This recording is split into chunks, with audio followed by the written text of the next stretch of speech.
Welcome back, everyone. I hope you're all fantastic. I've got the TC Electronic G-Force on the bench today.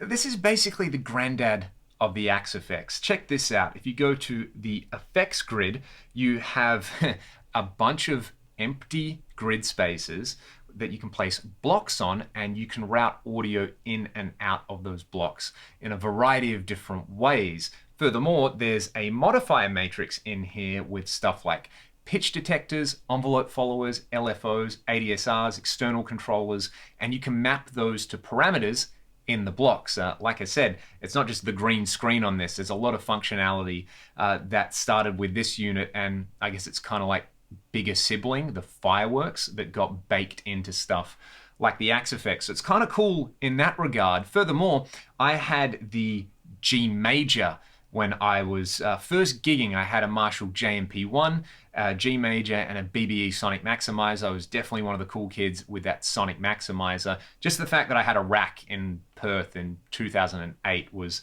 a pretty novel thing anyway. So the reason I bought this was I was looking for a G major, and I found this really cheap, and I was like, well, obviously it's the G-Force, not just the G major. I've seen this in the rig of people like John Petrucci and Alex Lifes, and I kind of had to try it, and I haven't really spent a bunch of time with it just yet. And it's kind of this maligned piece of gear. I'll just go back to the main menu here, and we'll get into the functionality in a second, but allow me to just editorialize for a second.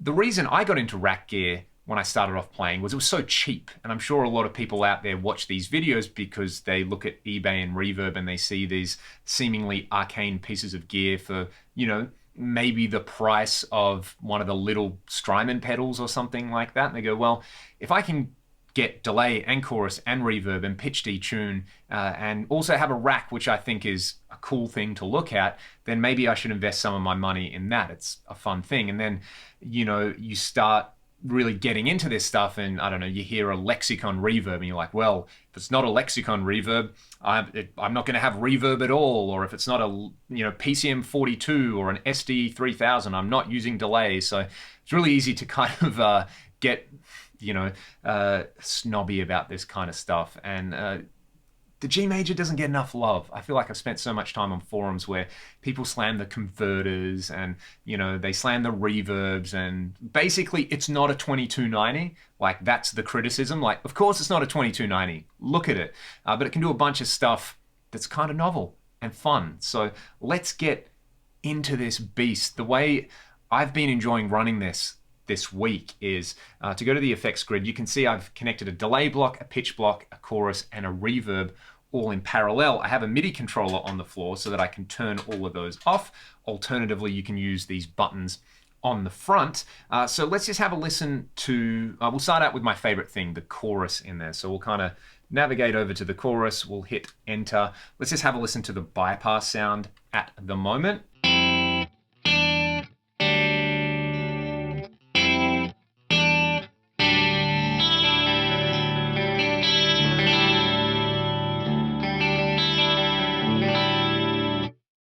I kind of like that. This is the advanced chorus mode. And, it's not a kind of chewy, dirty analog chorus or anything like that. It's just really pristine and really pretty. You don't really notice the wobble with these settings on there anyway. There is this golden ratio setting for the delay lines on there, which is pretty cool. I think that's a nice piece of functionality. I basically never turn that off, but you can see we've got access to the speed.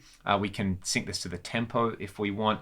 We've got depth, delay, the golden ratio thing there. Let me see, is it parameter? Yes, that moves down.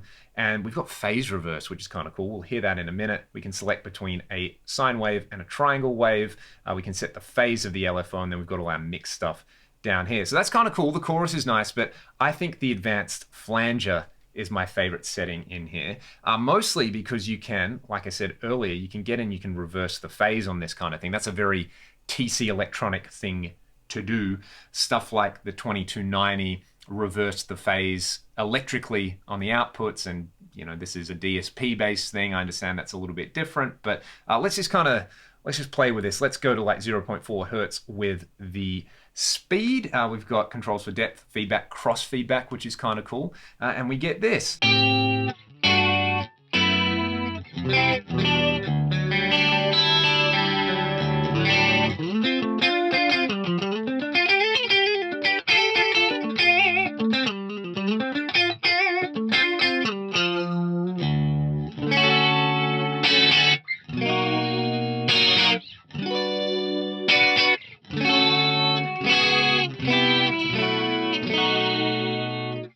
So that's really nice, but I think it gets even better when you phase reverse this thing. So let's just have a listen to it off and then I'll kick it in.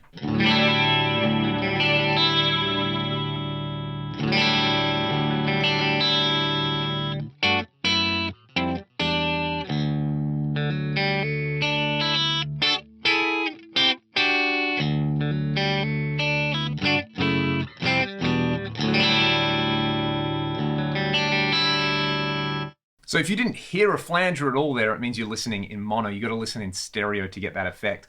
I really enjoy that in there with the advanced flanger. You can tweak the delay time as well. For example, if you want really short delay times on there, say let's get down to like 0.5 milliseconds. It sounds like this.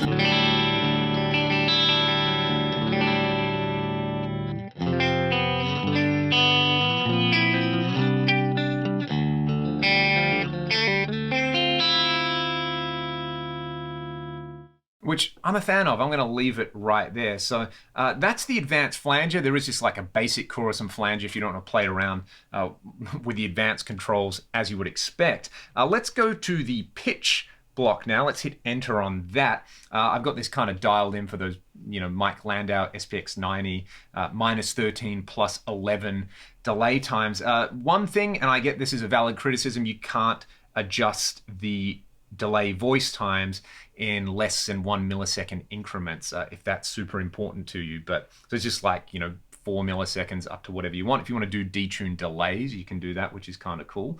You can set the level for each voice and the panning. I've got it panned hard left and hard right. Yeah, so this is just a kind of typical stereo detune on the kind of algorithm list here. You can see you can have intelligent 2-voice shifting, fixed 1-voice, fixed 2-voice, and 2-voice 2-octave, which is kind of cool. But I'm in this just for the detune. So we have this kind of wider than stereo flanger on, then we're going to kick in a stereo detune.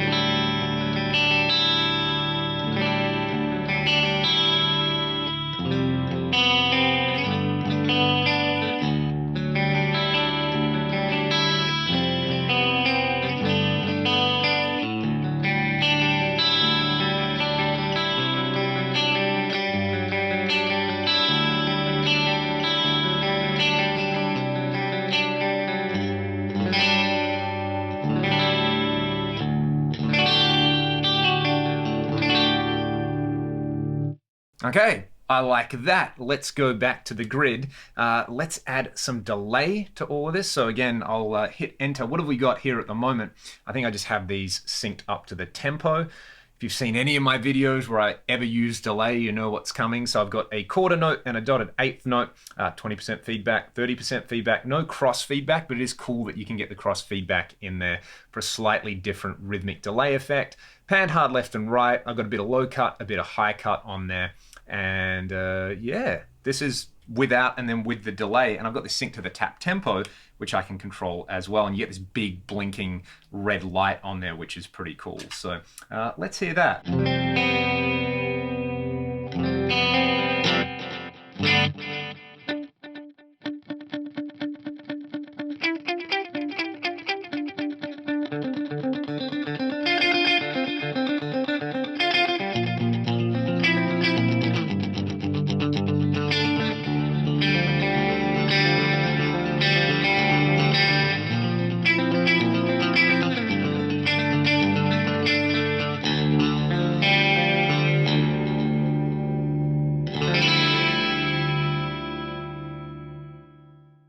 So that is obscenely lush at the moment. I'm on the Axe effects for my amp tones. Let's hear it with some fill.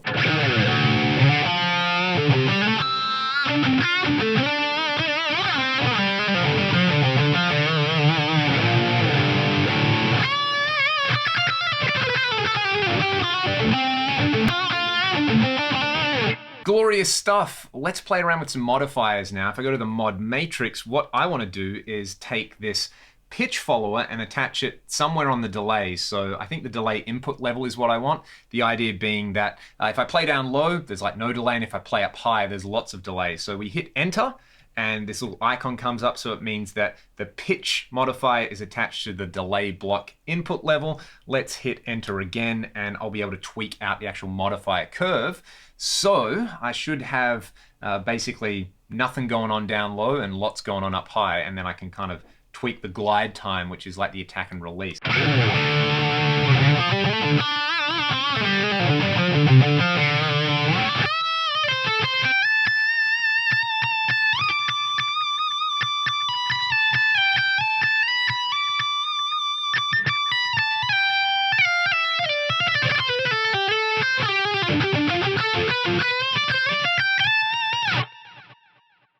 That's really cool. I think I want to tweak this mid input a little bit. So let's go mid input, and I'll just kind of bring the level up so that I don't have to be super high. Once I'm around like the 10th fret, I want some delay in.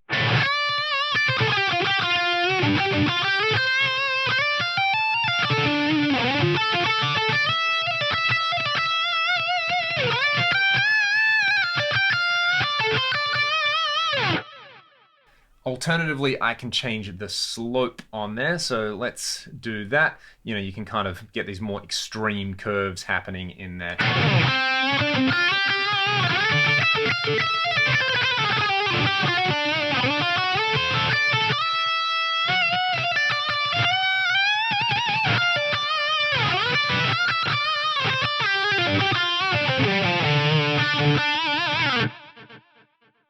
Not too bad in there. You can hear I need to go and adjust that glide time so that it kind of gets less choppy sounding. But that's kind of cool. You can do the same thing by using the envelope follower to get a ducking delay. You know, you can get lots of different types of dynamic delay this way, which I really like. The last thing to look at, I mean, there's other effects blocks in there like compressors and filters, but you know, the reverb. No one likes the reverb on these. That seems to be the consensus. So let's go back to a clean sound, turn my delay off, and let's just kind of play around with some of the reverb types. And I haven't really done much tweaking with these, but let's hit enter on the reverb, and you've got a simple reverb and an advanced reverb in there. So I'm going to start off with this simple reverb. I've turned the reverb level up a little bit, and I haven't played around with the pre-delay, but you know what? I'm gonna set this pre-delay somewhere in the, I don't know, I'll set it to like 20. I think that's milliseconds. No, 20 is 45 milliseconds. So yeah, that's a thing there. I can see that would be confusing or frustrating, but let's have a listen to this hall.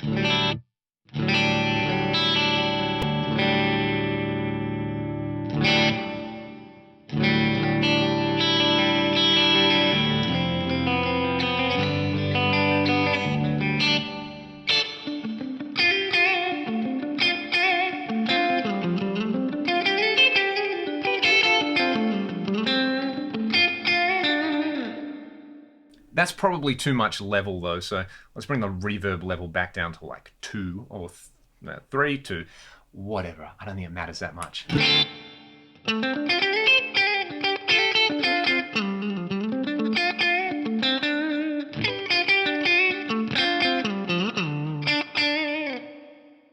That's fine. Rather than like a high cut or anything, you have this color parameter. So we have wool as one of the parameters. The next one is always turning the wrong knob. Wool, warm, real, clear, bright. Let's have a listen to bright.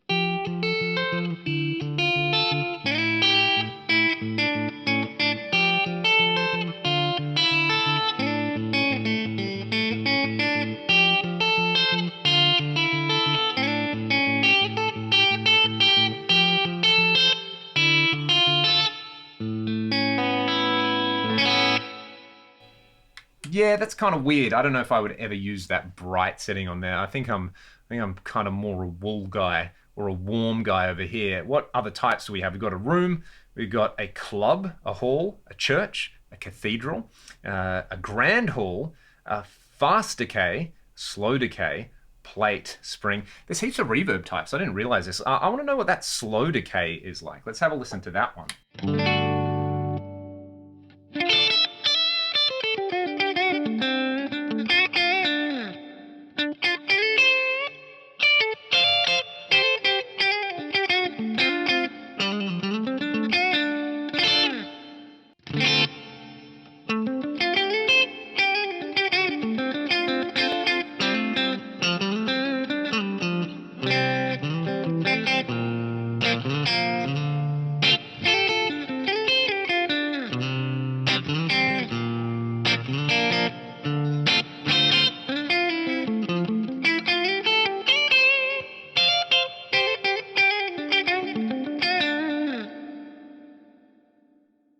mind that. That's not the worst reverb I've ever heard in my life. Maybe if we went for, say, 3 seconds with it, and I don't know, slightly more pre-delay. Let's turn up to like, yeah, nearly 70 milliseconds. We get this.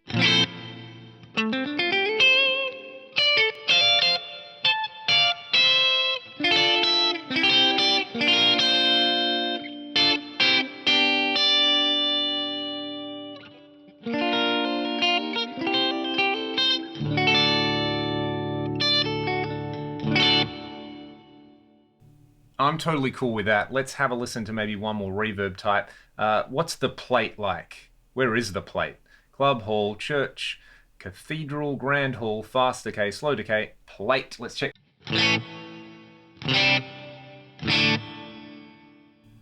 Okay, give me like half the decay on that and way less pre-delay. At least I can dial these things in because I've got the parameters for them. Let's bring the pre-delay down to like 20 milliseconds-ish, which is not 20 on the pre... Yeah, look at this. This is really weird. Okay, so obviously there's like some kind of stock or default pre-delay time that you can increase or decrease. Same with the reverb level. Right on. All right.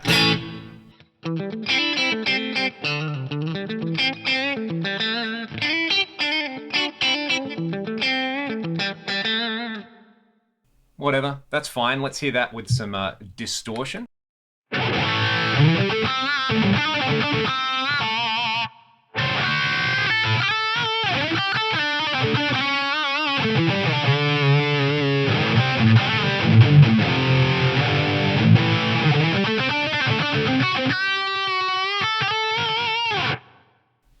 I get it. It's not the world's most amazing reverb. It's not terrible though, especially say if we put delay and advanced flanger and detune on there. And yeah, I think this kind of makes me want to play around with this unit even more. And I was thinking about selling it, but I don't know if I'm going to do that anymore because just that chorus really, really makes me happy in there. The detune's serviceable. I think the delays are really good in there. The modifier matrix, thumbs up. The reverbs are fine. I wouldn't like catastrophize them by saying they're the worst reverbs I've ever heard. And especially if you're running this in parallel in like, or, you know, with some kind of mixer, totally serviceable. If you can find one of these cheap, I think it's totally fine. And it's like a good way to get into the whole like parallel effects routing thing. You do have a lot more control than you have in, say, the early 90s or late 80s effects units, like, you know, the Quad Reverb or the SPX 90 or something like that. This is kind of closer to a more modern paradigm. You know, it's not an Eventide. It's not a 2290. It's not an Axe Effects, but it's pretty darn good for what it is. I like it. Let me know your thoughts in the comments, and I'll play you all out with this plate reverb, some delay, some chorus, some detune.